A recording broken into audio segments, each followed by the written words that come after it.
자, 사회문화 13강입니다. 19세기의 그 신건축운동에 대한 이야기인데, 그, 이거 그 고대부터 해가지고 어떤 건축의 양식은 계속 있었을 거란 말이야.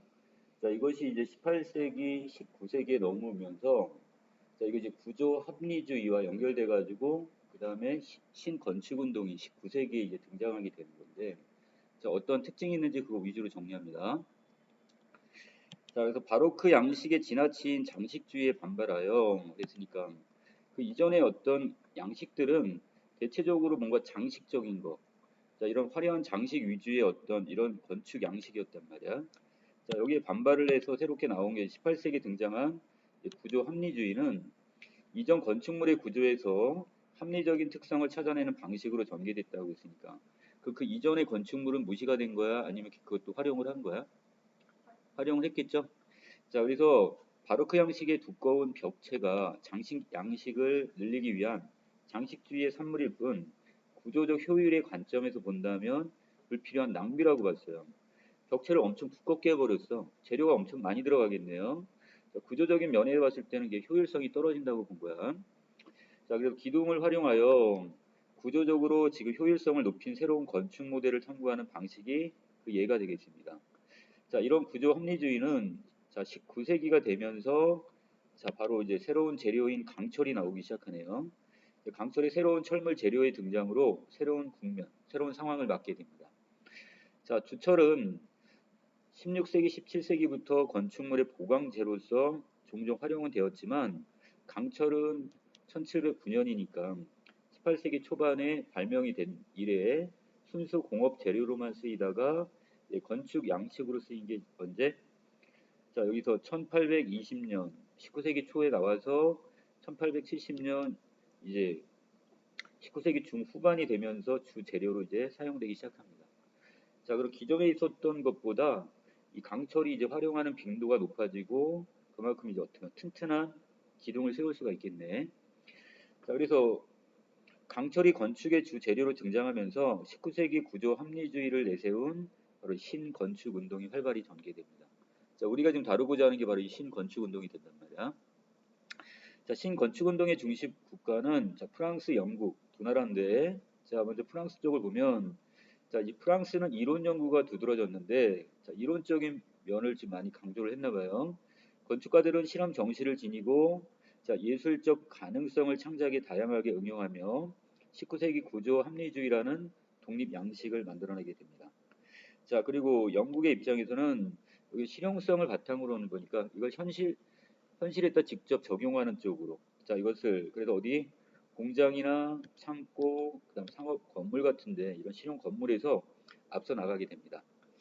이런 두 나라의 경쟁은 특히 만국 박람회 전시관, 박물관, 백화점이나 교회 등 고급 건물을 두고 치열하게 전개가 되는데, 자, 이 건축물들은 기둥 간격이 넓은 데다가 강철로 된 가는 기둥과 투명한 유리를 조화시켜서 이전에 보지 못했던 환한 빛으로 밝고 장쾌한 실내 분위기를 조성합니다. 그 이전에 있던 바로크 양식 같은 경우는 벽체가 두껍기 때문에 빛을 많이 들어올 수가 없어, 실내로. 자, 그런데 여기서 이 강철, 튼튼한 이 강철로 해서 기둥을 세우다 보니까 벽체가 두꺼울 필요가 없어요.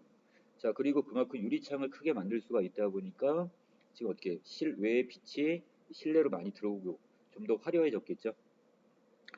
자, 그리고 더 나가서 당시 기독교 교회나 이 부르주아 자본가들은 자, 이런 철골 건축의 이런 물리적 기능적 특징이 갖는 장점을 선호하게 됩니다. 자, 그래서 기독교 입장에서는 어떤 종교적인 또는 신비주의를 좀 강조하기 위해서 부르주아 같은 경우는 좀 환한 빛을 통해서 어떤 고급적인 어떤 이런 이미지를 주기 위해서 자, 이런 강철 소재의 건축물들을 선호했단 말이야. 자, 만국 박람회는 19세기 건축에 내재된 경쟁 구도가 드러난 장입니다. 특히 어디 이 프랑스와 영국 간의 어떤 경쟁 구도가 이 만국 박람회를 통해 드러나게 되는데, 자, 만국 박람회는 국가 간 산업화 경쟁이 일어나는 자본주의 경쟁 공간이었지만, 자, 건축적으로는 장식주의적 요소가 강한 역사주의, 그러니까 고전의 어떤 건축, 바로크 양식과 같은 이런 고전주의적 어떤 건축 양식과 신건축운동이 날카롭게 맞부딪히는 공간이기도 했습니다. 산업혁명의 일정한 궤도에 오른 19세기는 미국 만국 박람회의 전성기였는데, 18세기부터 정착한 영국과 프랑스의 경쟁 구도가 더욱 치열해진 시기이기도 해요. 자, 먼저 영국은 1851년 런던 만국 박람회 때 강철로 만든 뼈대와 유리로 만든 전시관, 자, 그리고 강철과 유리의 소재를 사용했네. 자, 수정궁을 선보임으로써 19세기 신건축 운동의 역사에 큰 획을 긋게 됩니다. 자, 18세기부터 이어져 온 건축 기술을 활용해서 짓긴 했지만, 자, 그렇다면 그 이전에 어떤 건축 기술을 어떻게 한 거야? 활용을 했네요. 철골 뼈대에 유리로 건물 전체를 뒤덮어 안과 밖의 경계를 모호하게 만든 수정궁은 대형 공간 속에 밝고 균질한 빛이 가득 차면서 건축으로 새로운 모습을 자, 대중들에게 보여주게 됩니다. 자, 한 신문에서 건물이 수정 같다고 해서 이제 이름이 이제 수정궁이라는 이름이 붙게 된 내력입니다. 자, 그다음에 영국과 경쟁하던 프랑스 입장에서는 수정궁에 밀려 뒤처진 듯했으나 자, 1878년과 89년에 연달아 파리 만국 박람회를 개최하면서 이 상황을 뒤집게 됩니다. 자, 특히 프랑스 대혁명 100주년을 기념한 1889년 파리 만국 박람회에서 이 에펠탑을 탄생시키며 수정궁을 능가하는 큰 획을 긋게 됩니다. 자, 사람들은 그 이전에 여기 있는 수정궁만 해도 대단한 것이다 이렇게 생각을 했는데 이 파리 프랑스에서 이 에펠탑을 탄생시킴으로써 더 큰 획을 긋게 되고, 자, 건축가 에펠은 스웨즈 운하 공사에 참여했을 때 봤던 피라미드를 기본 모티프로 삼아서 에펠탑을 건설합니다. 자, 전체적 구성을 자, 그 받침이 되는 기단과 그다음에 몸통 그리고 탑의 기본 3단으로 이루어졌겠는데요. 자, 여기에다가 지금 이전에 다리 건설에 적용했던 아치 기술도 또 이용을 하네요. 그래서 탑을 수직으로 올리고 이전 다리에 또 활용했던 거미집 형식, 얽히고 설켜 있는 형태, 자, 이런 형식을 적용해서 총 중량을 줄이는 방식으로 310m짜리 탑을 탄생시킵니다. 이로 인해 프랑스는 국가적 자존심에 걸맞은 자, 상징물을 갖게 되었고요.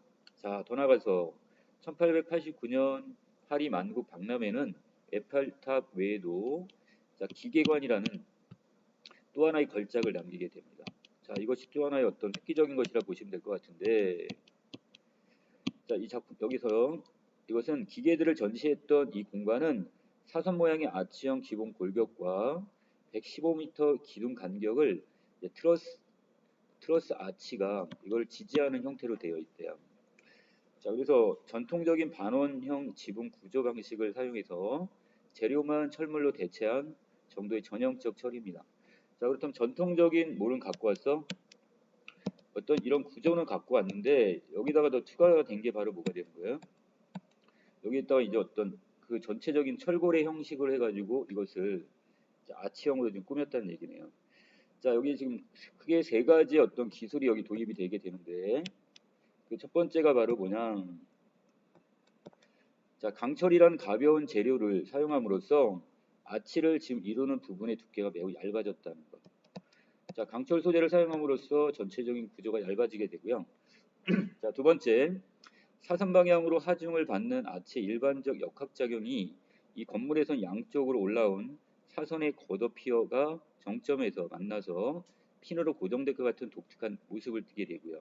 자, 세 번째는 자, 보통 같은 경우 건물을 짓거나 할 때 자, 이 땅과 지금 어느 정도 땅에다가 탄탄하게 어떤 기반을 다지는 형태로 보이게 되는데 면지기가 아니라 자, 여기서 지금 사용했던 것은 어떤 걸 사용했대요?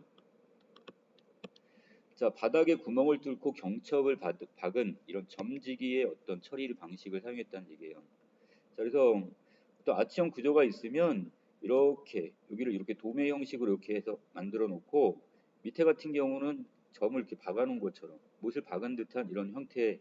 그래서 여기가 지금 보통 건물을 짓게 되면 땅 같은 경우에 이렇게 지면에 그 기둥이 붙어야 되는데 이것을 이렇게 못을 박아 놓은 정을 박아 놓은 것 같은 이런 구조를 사용했다는 얘기예요. 그래서 이렇게 밑에는 얇게 만들고 위로 이렇게 천정형의 어떤 아치형, 자, 이 트러스트를 지금 올렸다는 얘기야. 자, 그 다음에 이는 강철의 어떤 팽창과 수축에 대응하는 가장 효과적인 방식으로 에펠 등 교량 기술자들이 1870년에 이후부터 첨단 기술로 사용했던 것이었는데 이 기계관은 이런 기술을 이용해서 기계 문명의 역동성을 일단 강조를 하게 되고요. 자, 역동성.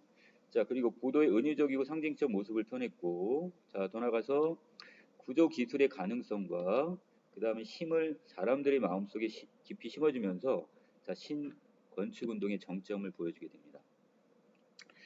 자, 마무리네요. 18세기까지 새로운 건축 원리와 그 다음에 표현 체계를 찾아내려는 해석 운동에 머물렀던 구조 합리주의는 자, 19세기 들어 강철이라는 새로운 산업 재료가 등장하면서 자, 이전과는 다른 다양한 시도를 선보이게 되고요. 여기에 프랑스와 그 다음에 영국의 이 경쟁 구도라는 독특한 사회 환경이 가세하면서 이 구조 합리주의를 바탕으로 하는 신건축 운동의 시대가 펼쳐지게 됩니다. 자, 여기까지 내용 정리 마치고요.